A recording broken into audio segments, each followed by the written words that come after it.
Hello and welcome to the Green Profit Academy Pros podcast.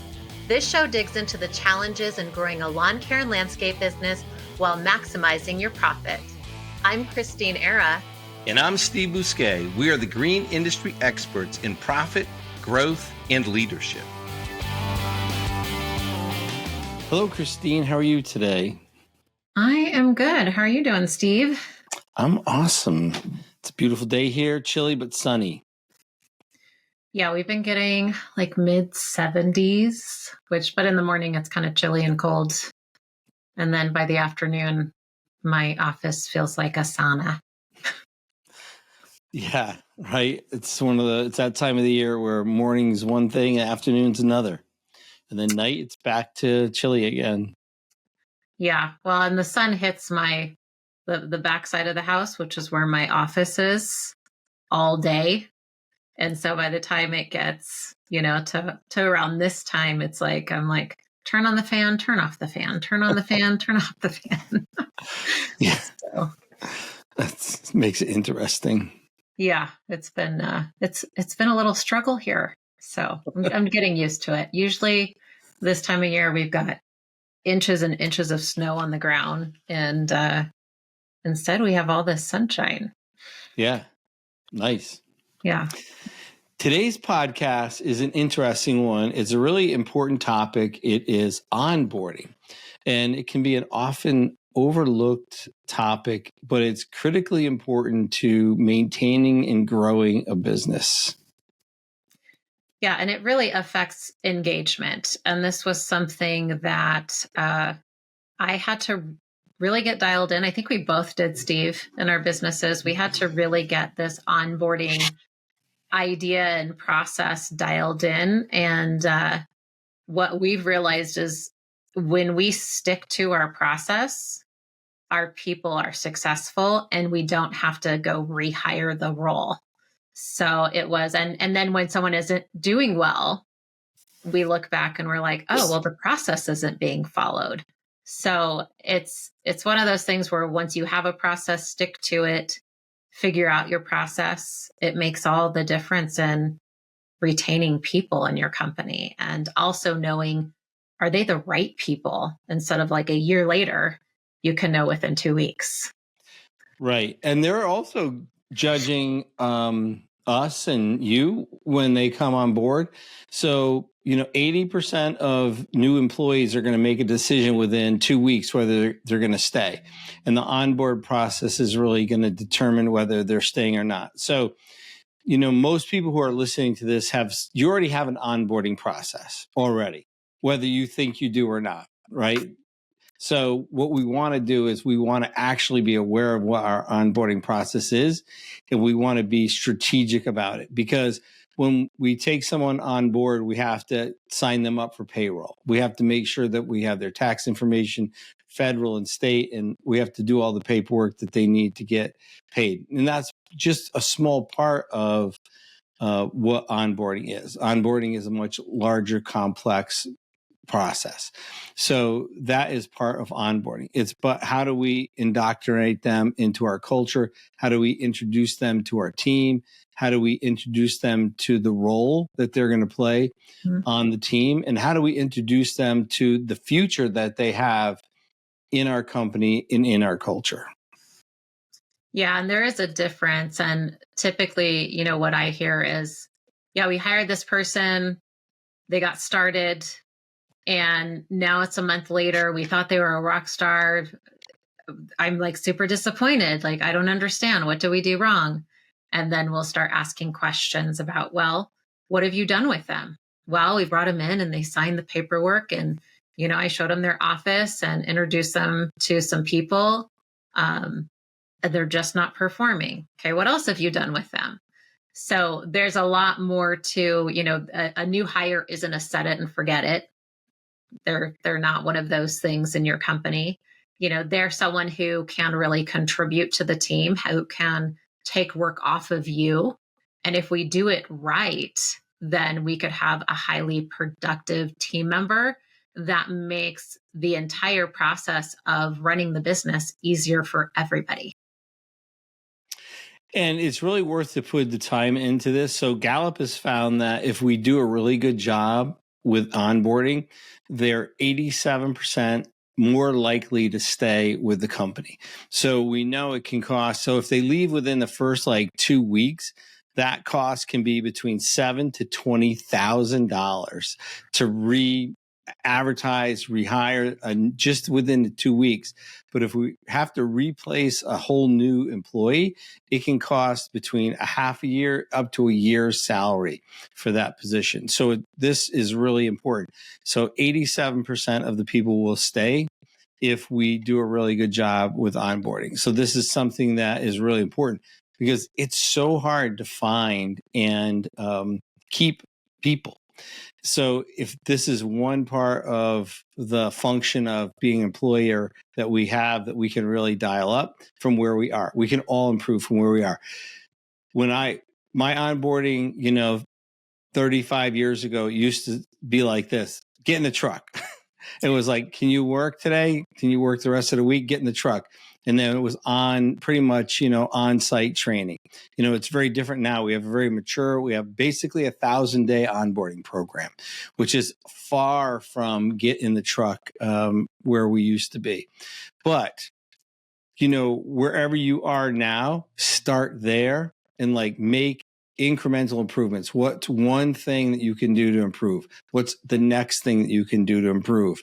One of the biggest things that I've done in the past is my eyes are bigger than my stomach. So to take on too much, and then it becomes overwhelming, and then I just stop doing it. So my advice is, start where you're at, recognize all the things that you are doing, and be aware of what you're doing really well, and just kind of add these things that we're going to talk about today.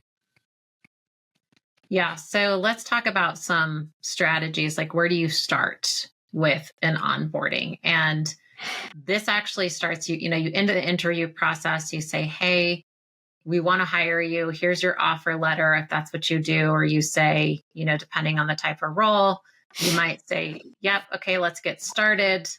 You're going to get a link to sign up for all your paperwork and all this stuff. So it's just like the logistics, right? To where you're like, hey, I need you to fill out these payroll tax documents, and maybe you have some company policies that they need to read. If you don't, that is a good place to start, right? Is what are some of the company policies? One could be they need a job description to review, right? Knowing what their role is in the company and what that looks like.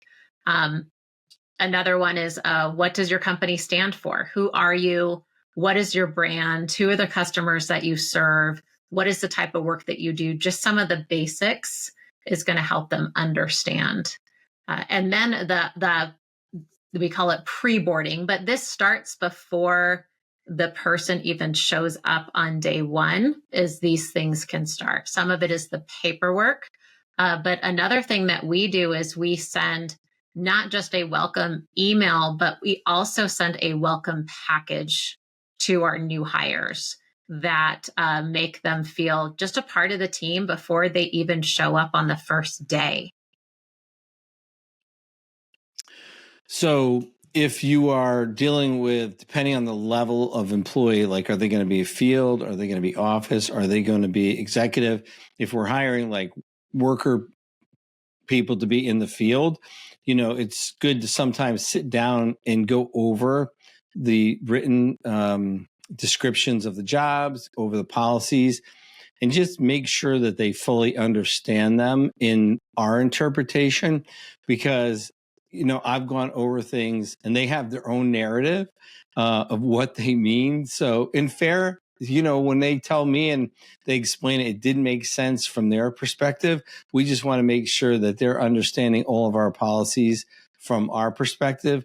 So just taking a little bit of time up front to go over that and understanding what on time means. It doesn't mean exactly at the 7, if starts 7 o'clock, that means you're punched in and ready to work at 7. That doesn't mean that you're rolling in, brakes screeching, still getting dressed as you're running up to the time clock, right? Just things like that. So, And doing some of this onboarding during the interview is good, right? Explaining what's going to happen, explaining the process of the onboarding, and before the first day, sending that stuff. So our pre-first day is after they get the offer letter and explaining that, letting the employee know where they're going to be parking. So when they show up, they're prepared, they're not confused. Letting the employee know, bring your food, bring your drinks, know what they're going to wear, let them know what to wear the first day or how to get their uniforms beforehand so they show up and they look like everyone else and they look like they're representing the company, and who they're going to meet with the first day. So who's their work buddy the first day? Who's going to show them the shop tour? Who's going to show them where's the bathroom, right? Where's the water? And just kind of like introduce them to the rest of the team and pay attention to them.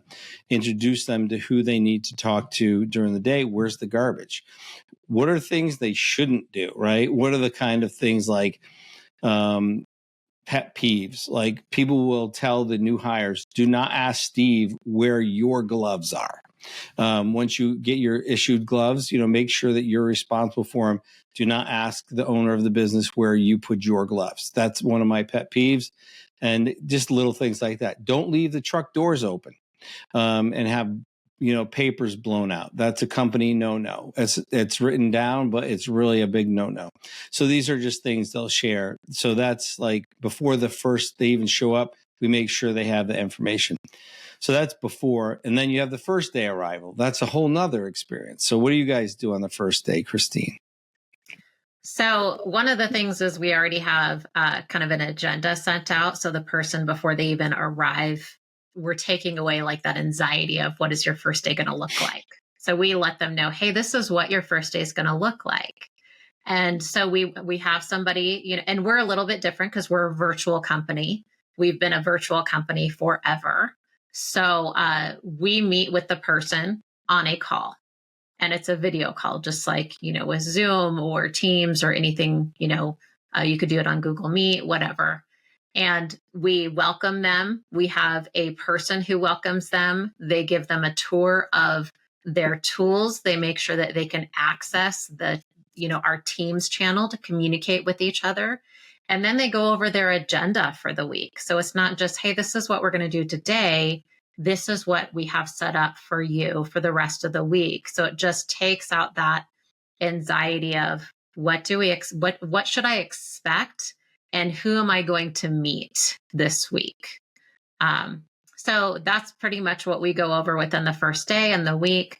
We're making sure they have access to their tools. They're meeting with not just, the person who's doing the meet and greet with them. They're also meeting with their direct manager, and I will also meet with them and have a conversation with them most of the time if I'm available. Yeah, so it's similar. So whether you're doing it like remote or you're doing it in person, it's very similar, right? So the first day we're doing agree upon arrival. So the HR person in our company is going to greet them, and then they're going to introduce them to their direct supervisor and also their work buddy. So kind of we want to make sure that there's the direct supervisors paying attention to them, and then like a work buddy, someone that's going to be working around them every day, that's going to not necessarily be a supervisor, but is kind of give them some like coaching as far as what to do, what not to do, the kind of like unwritten stuff of a company. So we're going to give them a facility grounds tour, and we make sure they understand that there's a lot going on during this tour. They don't have to remember everything. We're just trying to make them familiar with it. And we go over safety, like where's the safety gear, like what is the traffic patterns, where people park, how things work, what day the garbage goes out and stuff. And again, we're not expecting them to remember that. They meet with the office manager to finish any paperwork they haven't completed beforehand. We make sure we have all their emergency contacts. So this is vitally important. And I make sure if you don't take anything away from today's podcast, other than make sure that you have every person in your company's emergency contact. So that is like, if something happens to them, they get stung by a bee and they've never had a reaction, but they could, because we've had an employee who was never allergic to bees. So, make sure that you have a way to contact their emergency person and then the backup person, because sometimes that emergency person is not available. So you have a way to get a hold of someone to let their family know what's going on. So make sure that you have that emergency contact from medical. That is crucial to, like, it could save somebody's life. So make sure you have that. So they go over all the payroll stuff, emergency backup stuff, legal documents, all that stuff, paperwork. And then we also then they go to work with their work buddy. They're really doing just observation that first, probably week to a week and a half. But at the end of the day, we do give them a form to fill out. Just to say, hey, how did your first day go? Did you get all the information you needed? Do you need other information? And it's not a test. It's just, hey, we're curious. Did we help? Were we helpful? Did we drop the ball? What else do you need that we can give you during the rest of the week? And sometimes they're like, nope, I'm good. I got everything. And sometimes they're like, hey, could I have this information to that information? So that form at the end of the day definitely is helpful to us and them. Yeah, and we have, because we are a virtual company, and I've had people ask several times, like, how do you do it?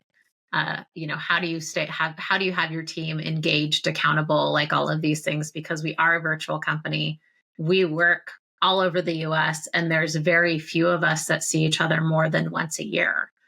So with that, one of the things that we implemented early on was, beyond just the work buddy, everybody has like that one person they can always go to for everything when they're a new hire.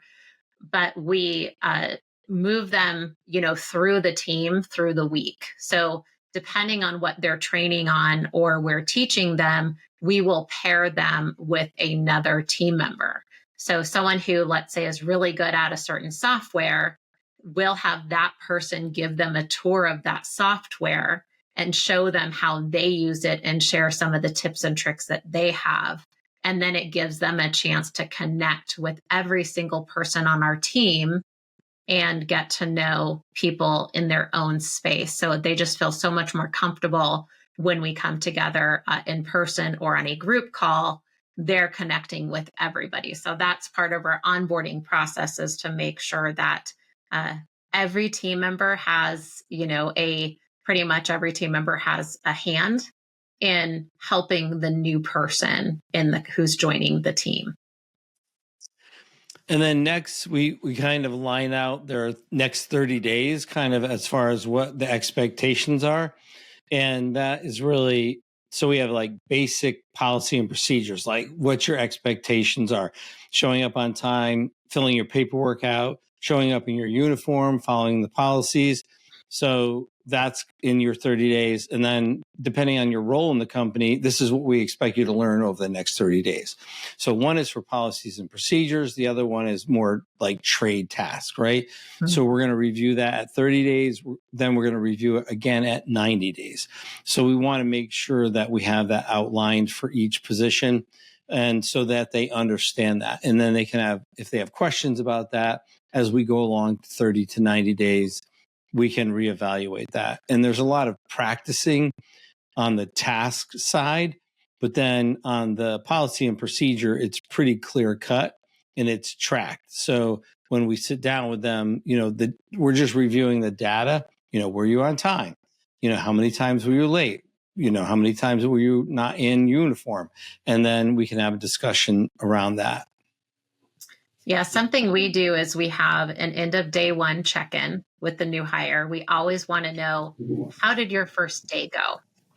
And that's usually the person, their manager will meet with them. If their manager isn't available, it's the person that did the meet and greet with them at the beginning of the day. So the HR person. It's really helped us understand, how is someone's first day? We've had people that had phenomenal first days, and then other people that had issues like a bunch of technical issues, which were just unpredictable. And they were like, it was a little rough. So being able to sit there and have the conversation and experience share and go, I hear you. That was unexpected. That wasn't common. I hear it was rough, just kind of empathizing with them and letting them know, maybe some other people that had rough days, things that happened to them. So they know it's not a them thing. It's not like a me thing. It's hey, it's just sometimes you have a rough day. So that's one of the reasons why we check in with them on the first day. Yeah. Because if you could have all kinds of glitches, programs, you can't log in, firewalls. I know last week it was all across the country. People had a hard time getting into programs, logging into emails. My friend's IT for a international insurance company, and they had all kinds of issues. And it was not their company. It was all across the world, actually, I guess. I don't know why, but so imagine starting on that day and you're working virtual and you can't even get into accounts. So there are things like that. And sometimes it rains and we have people doing different things. So, checking in on that first day is crucial. Mm-hmm. So if you got that far, if you got up to 30 days, you're probably ahead of 80% of all employers. And if you got up to 90 days, you're ahead of 90% of all employers in the United States. Even major corporations, most of their onboarding looks very sterile, and they're sending links for people to watch. And Joey Coleman wrote, "Never lose an employee again." 25% of corporate employees don't make it to 2 weeks because most of the onboarding is done through like sterile links and they're watching videos. So they quit. 2% of corporate employees don't make it through day one. So they don't even make it to the end of the first day because the onboarding is so formal and boring.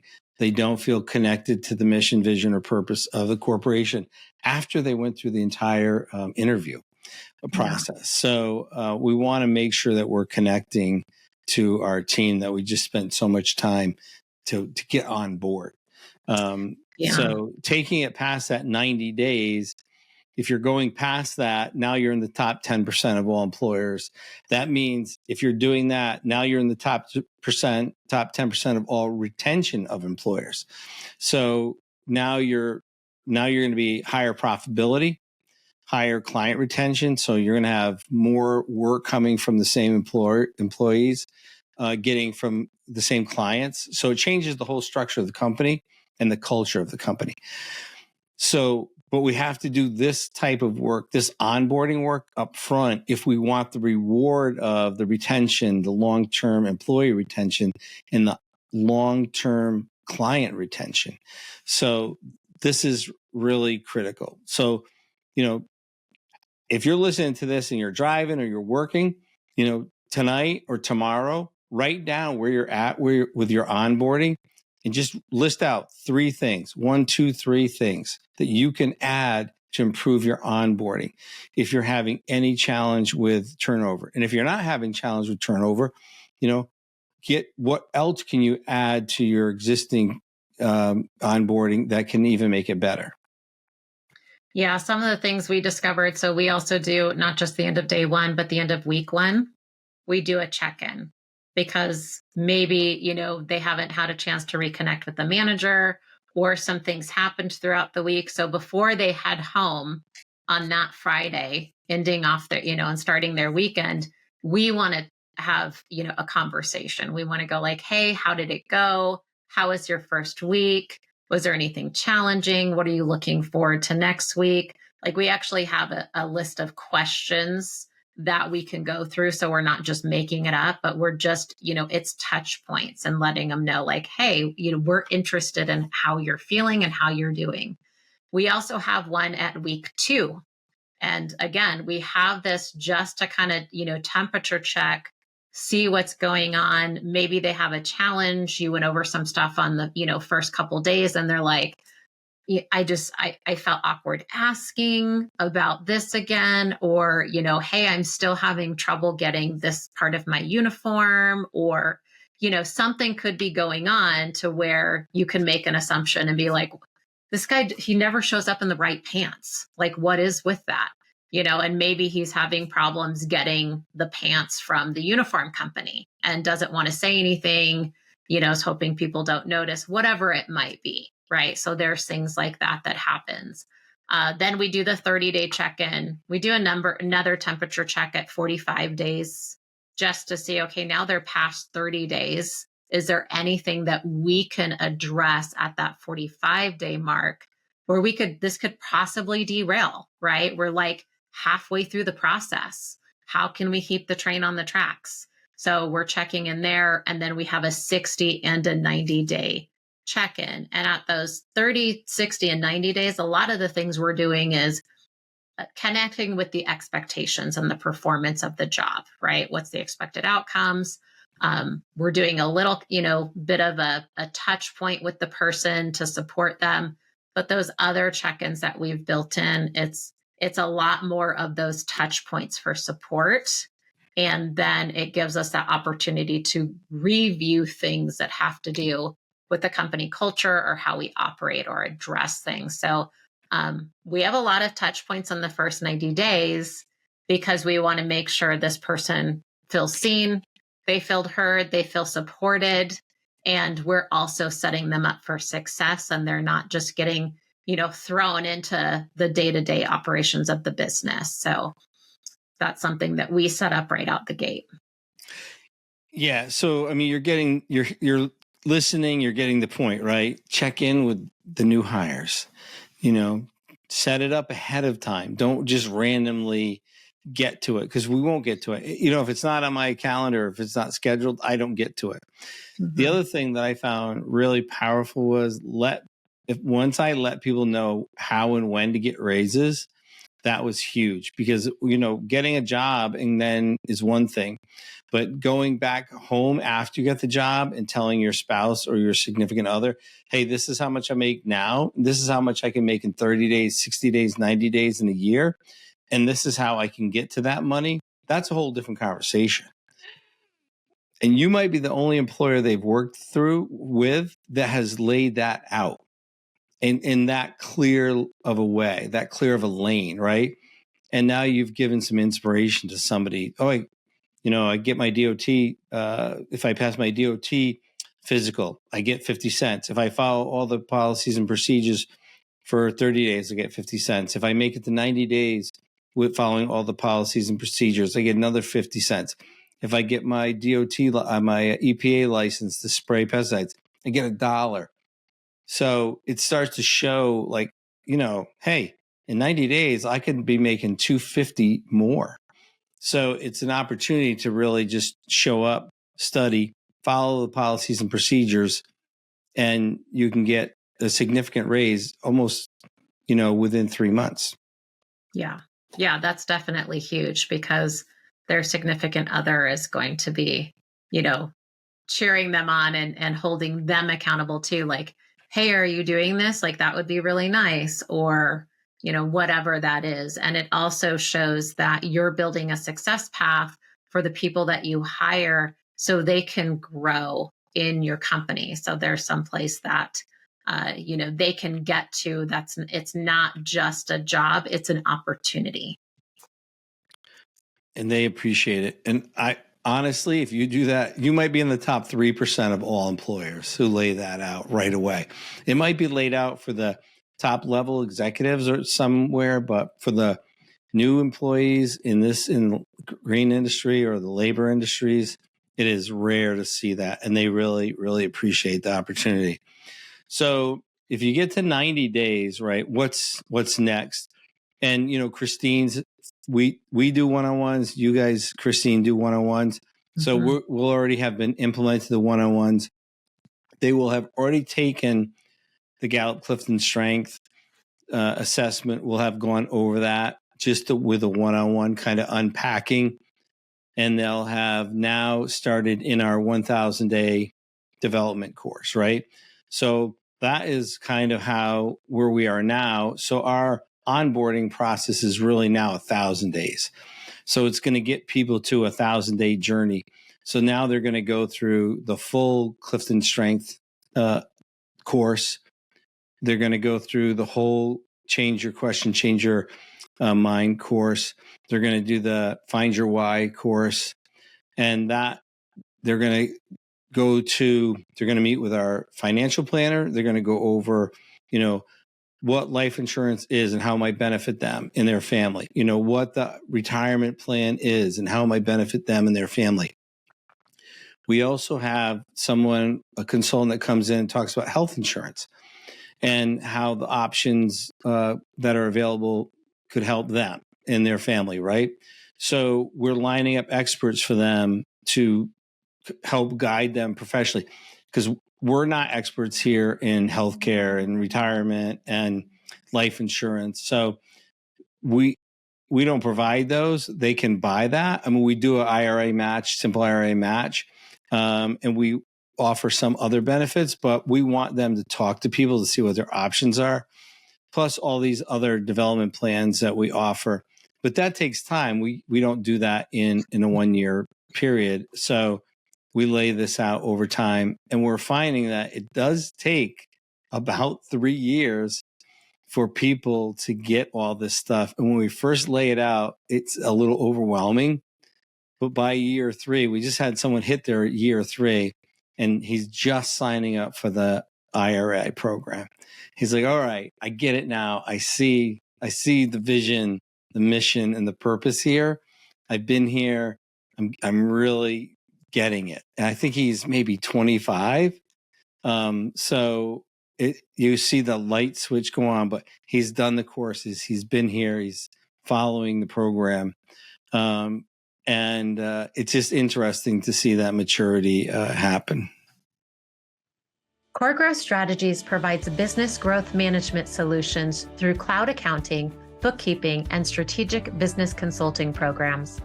Our team works with small businesses in lawn care and landscape and trade industries throughout the U.S.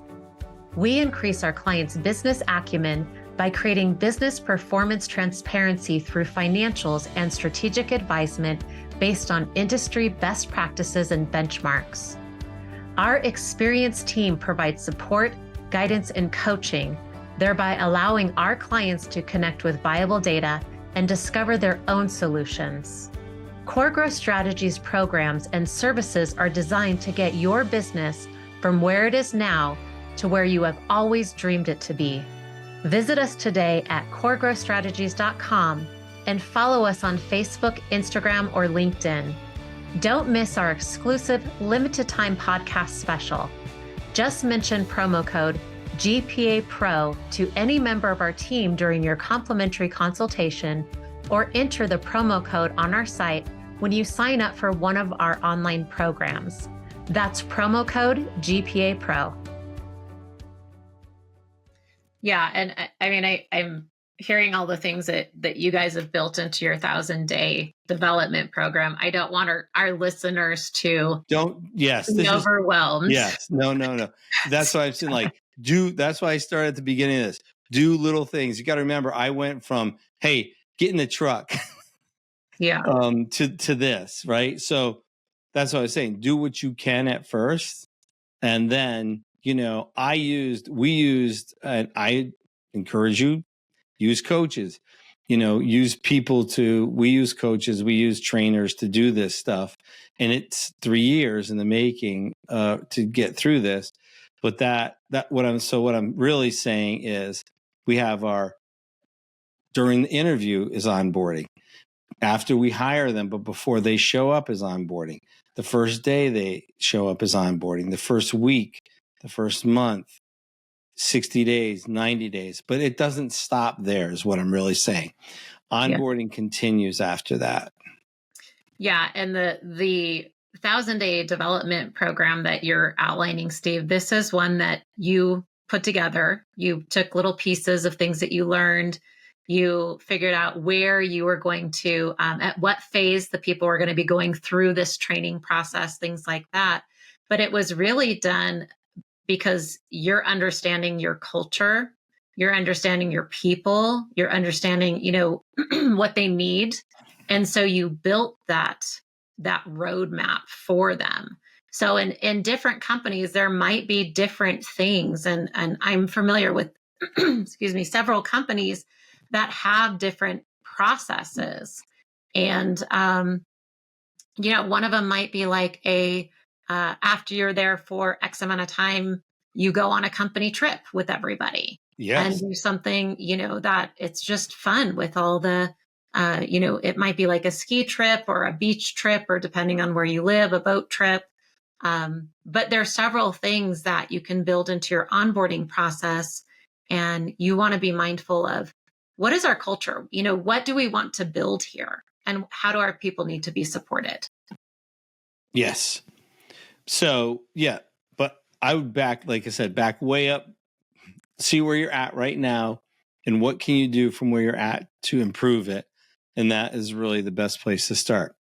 Yeah. But one of the things I do want to really talk about now is a term that we came up with. And we did the onboarding, then we came up with a term called reboarding. So every year, first we did it for the people that just got laid off, but now we do it for everybody in the company. Everybody in the company goes through the onboarding process every year. So they go through all the paperwork. They go through all the policies and procedures, all the mission, vision, and purpose, everything again, like they are new every year with HR. And it sounds like it would be redundant, but it's interesting. People forget about 70% of all of the details with that stuff. So it's really a refresher course. And sometimes people's tax information changes, or they want to change their dependents, or they want to change information, or they want to change their percentages in their IRAs, or there's just a whole bunch of little changes. So sitting down every year and going over all that, or figuring out which course they're ready to take next, or which, where they are with their points and their licensing for their chemicals, or whatever it is, everyone's a little bit different. So we do reboarding every single year to make sure people understand the policies and procedures, and just to review that. And it's been a huge hit in the company, and it just makes everyone feel paid attention to, and they feel heard and listened. So if they have questions, and if they've been here for 5 years, they might, versus 10 years, they might look at things differently. So now they have a different perspective. So their questions are different. Yeah, I think reviewing, what you already have in your company every year is important. We take opportunities throughout the year with our business model to where we'll have a learning huddle. So we'll get together and we'll talk about, something that is happening in the company, a company policy, just kind of review things. And it really depends on like what we see is going on. So it's interesting how things will kind of happen in trends in business, to where suddenly you're like, why can't everybody knows how to do this? Why are they suddenly forgetting? Right. And whatever it is. So we'll take that opportunity and say, hey, let's talk about, client communication. Let's talk about, how long we have to get back to clients. Let's, talk about like whatever it is that the challenges that we're seeing show up with people, and we'll just kind of revisit policies. So there's opportunities in that too, to where if you're starting to see things happen in your company, then you can do, training throughout the year and revisit things that maybe you're seeing kind of not being done at the level that you want. So for whatever reason, maybe people are talking about it. Somebody's like, no, man, this is the way you're supposed to do it. And this guy's like, but I thought it was this. No, it's supposed to be done this way. And pretty sure and then all of a sudden it changes, right? This group agreement happens, and either you're the manager or the owner, and you're like, pulling your hair out and getting hot under the collar, because you're like, what is going on? Right. And it's not bad intentions. It's just somebody changed the narrative, right? Without maybe the bad intention being there. They just thought, they assumed, whatever it is. So it's always good to take time throughout the year to train on, practice. I know, Steve, this is something that you do that's part of, and I would say it's part of just the continued onboarding with our team is practicing standards in the company, right? Practicing certain things that they do on a regular basis, or maybe it's as seasons change.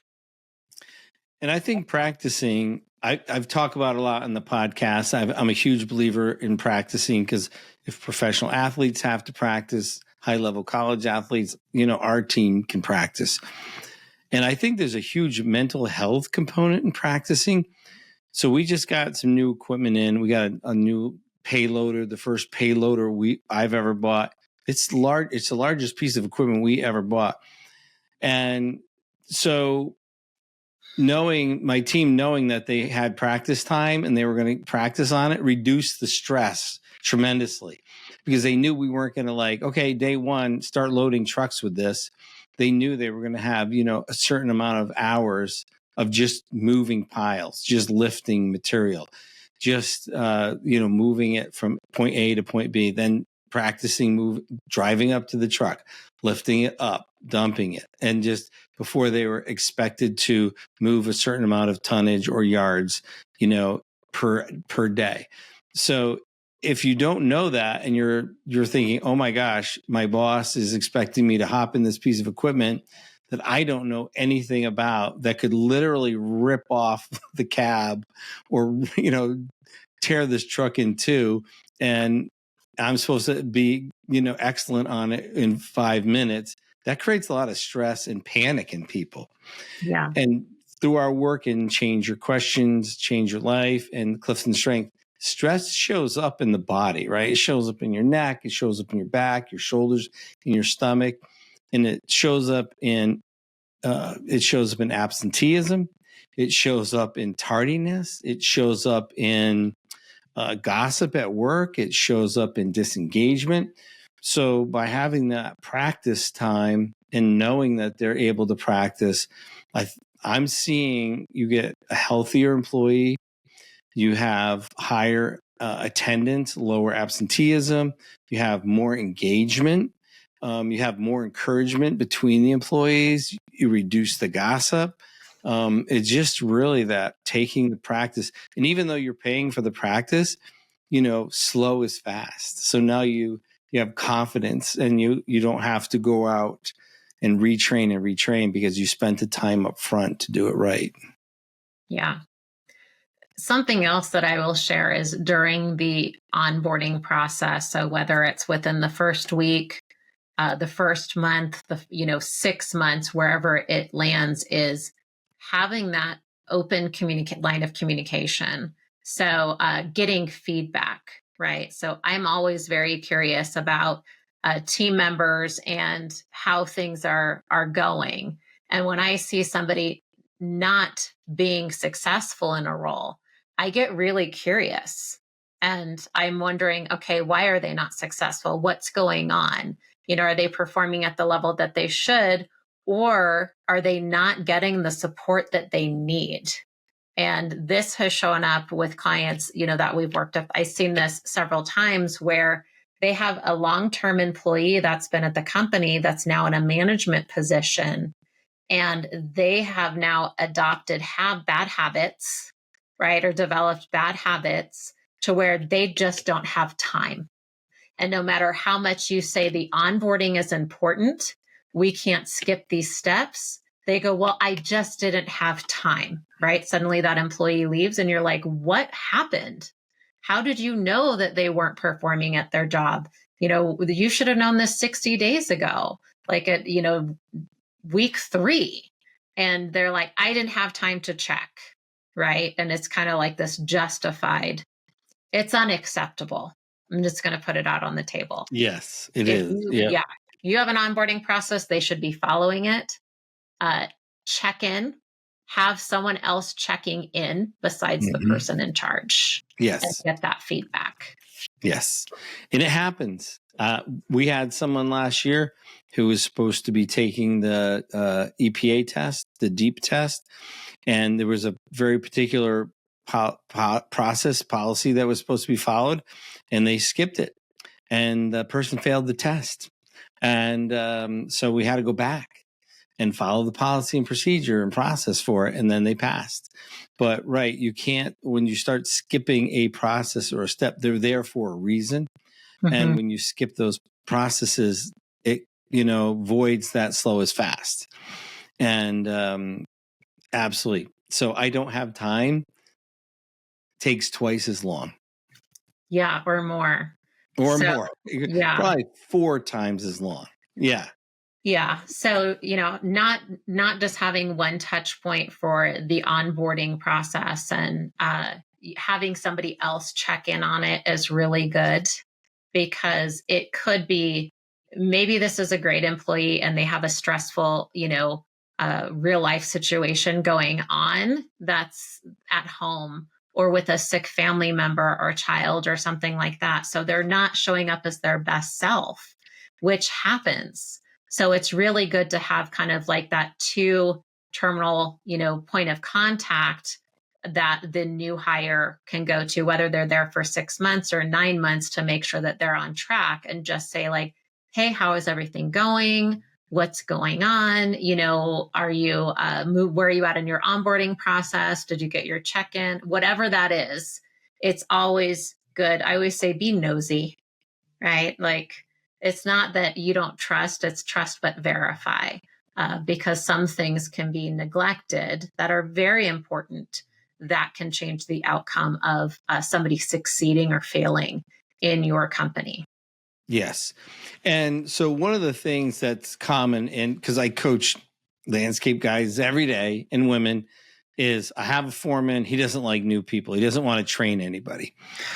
So that is probably a conversation I hear at least once a week. So that, and then we stick the new person with them, and it's really hard, and everybody is awful and nobody knows how to do anything.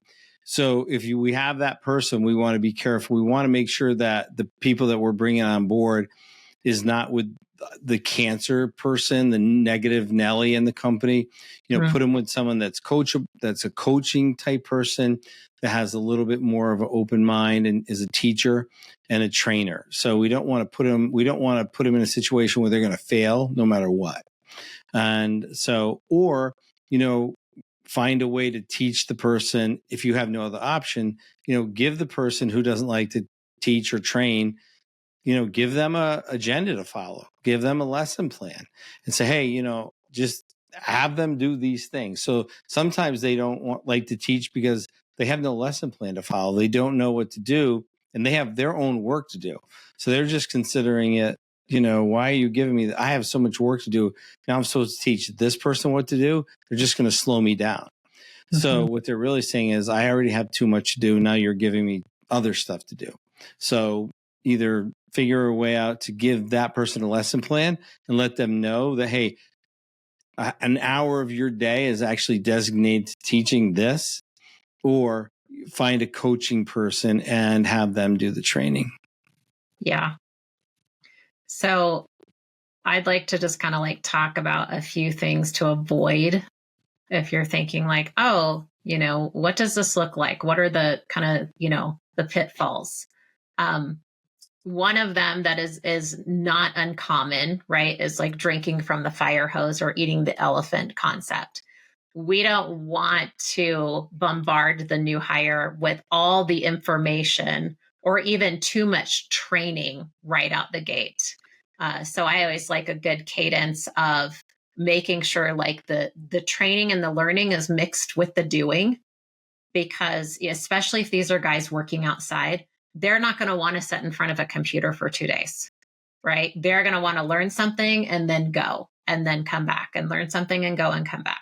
So breaking up the amount of, learning with the amount of doing is really good.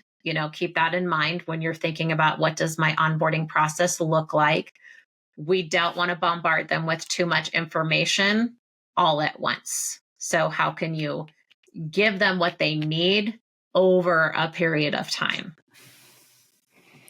Yeah, don't make them sit in front of a computer for 2 days. Even office people quit because of that.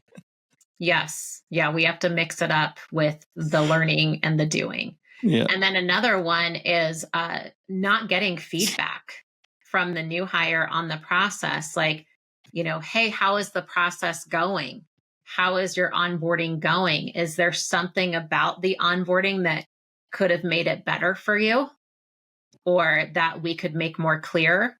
So that's very helpful as well, because not everybody learns the same or experiences, what they're learning in the same way. So getting feedback from the people involved is also really important. It helps you create a better culture, and it also helps you change the process and let them know, like, hey, your feedback matters to us. Like maybe they have a really good idea, or it's a simple little tweak that's going to make all the future onboarding, hires a lot easier, or where you can avoid a problem. And another one is no follow through. So stopping the onboarding after the first week. So basically you figure they're all set and you don't check in. That is a huge mistake. So follow through to at least that 90-day and put it on your calendar. Just put it in the calendar and just, do your follow throughs, make sure that they're being supported and they're getting the time, the energy, the tools, the resources, and the information they need to succeed.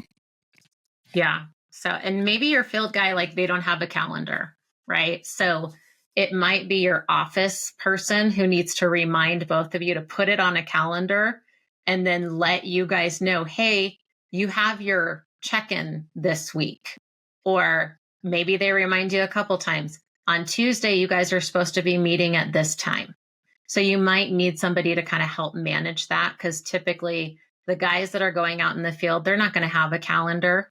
So you might need to have some system or something built in so they know, and they're not just blindsided where you walk up to them and you're like, let's go talk. And they're like, what? What are we going to talk about? Like, and then they have all this anxiety because they totally forgot about the check-in. Yeah. And it doesn't have to be exactly 90 days. And you want to give them a week ahead of time. Hey, next week you've been here for 90 days, review, and we're going to meet next Friday or next Tuesday. I like to do it on a Tuesday. I never like to have any conversations on Mondays and Fridays, so we'll do it on Tuesdays or Wednesdays. So just let them know you're going to be having the conversation. Right. I put it in my calendar, my office manager or business manager will let us know, and then we'll schedule those meetings. But just make sure it's on a calendar somewhere so it doesn't get lost. Yeah. And I've even had, clients who say, I don't want to sit down and have a conversation, right? Sitting down in the office, like that's not for me. So we just invited them like, well, where do you want to do it? And they're like, I don't know, I'd rather be outside, or maybe sit down with them at lunch or whatever it is, whatever works, right? It's just get it in. Don't avoid it because you don't want to be sitting in the office. If you want to go walk the yard or whatever it is, or sit outside, at a space, just make sure that you have the privacy that you guys need to have the conversation in the environment that is comfortable for both of you. Yeah. Do you do you. Yeah. Drive the truck, do it in the yard, do it at lunch, have a coffee, a pop, whatever it is. Just go have the conversation. Yeah. Yeah. I mean, most people do not want to sit down at the table across from each other, staring at each other. That's a great point, Christine, but just have the conversation. It doesn't have to be super formal. You can, how's it going? What are you doing? What are you thinking? What do you like? What's your challenge? What could we support you on? And what else? And then what? The other thing is, during these conversations, we don't want to get really defensive. We want to listen, and we don't want to start pointing fingers. We just want to listen to see, just like I said, how is it going? What do you think? How can we support you? And what else? And what do you want to learn? And what have you learned? And so we just want to be curious and supportive. Yeah. And other things might be, they might say something to where you're just like, what the heck is that supposed to mean? Right. And it just strikes a chord with you. I'm that type of person, right? Where someone delivers something and I'm like, what? And it's, and I'm like, okay, just slow down. And so I have to ask, tell me more about that. I want to understand that. I want to make sure I'm understanding what you're sharing with me. So I have to invite them, to come to the table and share more. And this is one of the things, like, I learned even with my husband, he's not a communicative person. So he'll say a few words and I'm like, what the heck is he talking about? And instead of me getting frustrated, I have to say, like, what, like, help me understand that, or is this, I have to ask questions, does this have to do with this? Or, so I have to invite him to say more. There's some people that they just don't say a lot. So what they do say can be not received as well or not understood. So help them, help you. Yes. Yep. All right. Using onboarding to build a winning team and a winning culture, right? Aligning the goals in your team through onboarding, right? Discuss how onboarding contributes to aligning individual goals and team goals and company objectives. Yeah. So you want to share that, right, with the people you're onboarding. Like, why are they doing this? Why are we doing this? This is something that came up with we just hired an executive assistant. And one of the things that I did with her was when she was going through the onboarding process, I was letting her know why we were doing things. And her feedback to me was, nobody's ever done that before when I started a job. Like, it really helps me understand why we're doing this. It makes so much sense. So that's some really good insight to share. Like, why are we doing this? Why are we bringing you through this process? Yeah, and why it matters, and explaining that to them. Yep.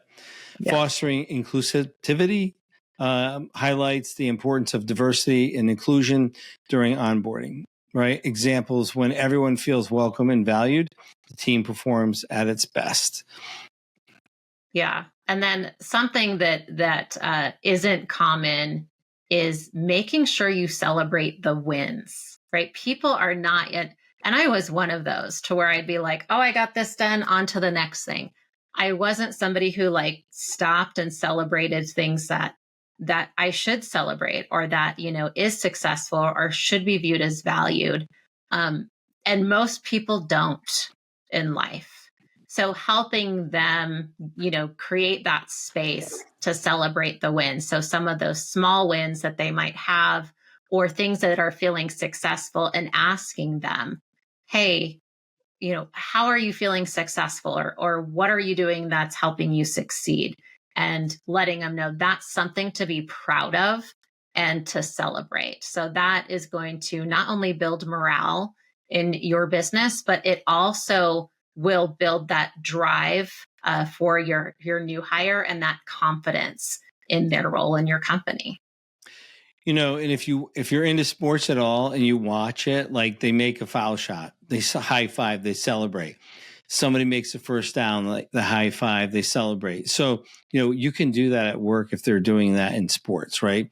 It's like, oh, why should I tell him he did a good job? That's what he gets paid to do. Okay, that's one attitude. Or you can celebrate, and they want to show up better and stronger every single day, right? It's just a different thing, and different strengths will celebrate more and more easily. So people with more that relationship, I'm talking about Gallup and Clifton strengths, that relationship strengths like to celebrate more. That connectedness, related strengths really like to celebrate. And so when you think, well, why should I celebrate? Everyone's doing it. And everyone's not doing it. Right? Everyone's not showing up to work and winning every day. Everyone's not completing all their tasks. Everyone's not succeeding every day. And, sometimes we have to show up to work when we don't feel good. We have to show up to work when we're tired. We have to show up to work when we had a tough whatever. And sometimes you just need to be recognized for showing up and putting 100% in when you don't feel 100%. And you just got to recognize people and celebrate that. So, that is an accomplishment every day, going to work and putting as much effort as you can, and people around you putting out as much effort as they can. Sometimes people have 2-3 kids, and these kids, maybe one kid's sick and they're up half the night or all the night. And that guy gets up, drags himself out of bed and works all day and gets that list done. Sure, that was his job to get the list done, but he had a rough night and he still got it done. And it was 90 degrees. It's okay to high five him, maybe give him an extra Gatorade and tell him he did a great job today. That's what support looks like and sounds like. It didn't cost us anything extra. Yeah, I totally agree. I try to stay very aware of where my team's energy is at. And sometimes I see them because they're high executing. So their tasks, they'll just kill one task after another. And I have to slow them down and have them acknowledge. And I acknowledge like that you've been working on this project for a while, like you finished it. Like, that's amazing. It's like, this has been a long road. Or, hey, I saw that new thing that you did, that new system that you put in, or I saw one of your team members were struggling. So you added some details to this one process and it made it so much easier for them. Like, that's amazing. Or I saw you working with this team member and it helped them with that client. That's amazing. So I have to acknowledge the positive things that I see, because they don't always do that. They just keep go, go, go, go. Yeah. And, if you're listening to this, you either work in a successful business or you're the owner of a successful business. You got to remember, 80% of businesses don't make it to 10 years. So if you made it to 10 years, you're already winning. So you're doing things that the majority of the businesses didn't do. The simple things that you do every single day that most people wouldn't notice. So you need to celebrate that. And we need to celebrate the team that supports us, that does that with us. So I know it can be a little awkward, but, I've been guilty of it too. Just put head down, work, work, work. And you look up and you're like, you just back down, work, work. But you really got to celebrate the little things. It took me years to really recognize that, how much work it is to do it every day, year after year. And then with family and kids and parents, and it's just weather and life, and there's a lot going on to show up and win at work every day. And sometimes the only place you're going to get that encouragement might be at work. It just might be, especially if you've got a herd of children at home and who's got time for that, right? Yeah. With all those kids. If they're doing it at work, let's be encouraging and really be the coach that cheers people on when they're helping us win. Yeah. Awesome. All right. So onboarding, we'll do takeaways. Yeah. So let's talk about what are you going to do next? Right. So if you're listening to this podcast and you're thinking about your onboarding process and you go, well, we do some of that, or maybe we don't do anything at all, or maybe we just collect their paperwork. So Steve shared earlier, pick 3 things that you can do they don't have to be big things, right? Maybe it's an end of day check-in on day 1. Maybe it's outline the expectations of the job from day 1 that you're going to review again at day 30, right? So that could be something else. And maybe it's you get them a welcome gift, like maybe a little cooler or something with your company logo on it so they can bring their lunch to work. Those are 3 simple things that you can add to your onboarding process that can make a big difference. So, slow improvements over time, staying curious, getting to know what is it that you can improve, and just stay dedicated and follow through with all of the meetings or the conversations when it comes to your onboarding process. Yes. And, if your team's not that big, if you have to be the onboarding champion, go for it, do the best you can. But if your team's a little bit bigger and you don't have to be the onboarding champion, get someone on your team to help you. I'm stealing this from Christeen, but, she always says, you don't have to be the champion. I'm not the onboarding champion in my company. I'll admit that. I am not my consistency strength is not high enough to support this. I have someone in my company that has high consistency that drives this. I'm the cheerleader, right? I'm the coach. So if you can find somebody in your company that will at least help you, find somebody who's on your team. Maybe you're the coach, maybe you're the cheerleader, but get somebody who has high consistency to help you, or maybe you have high consistency and somebody else is the coach. But find somebody who's on your team and do it together with them. Don't try to do it alone. It can be a lot. Or if you have to do it alone, do the best you can and do it as often and as much as you can. Yeah. Awesome. Well, thank you guys for joining us and women. And I hate to say guys, I just mean that in a general people term. So thank everyone for joining us. And we look forward to you joining us on the next podcast. Thanks for listening to the Green Profit Academy Pros Podcast. The show that digs into the challenges of growing a lawn care and landscape business while maximizing your profit.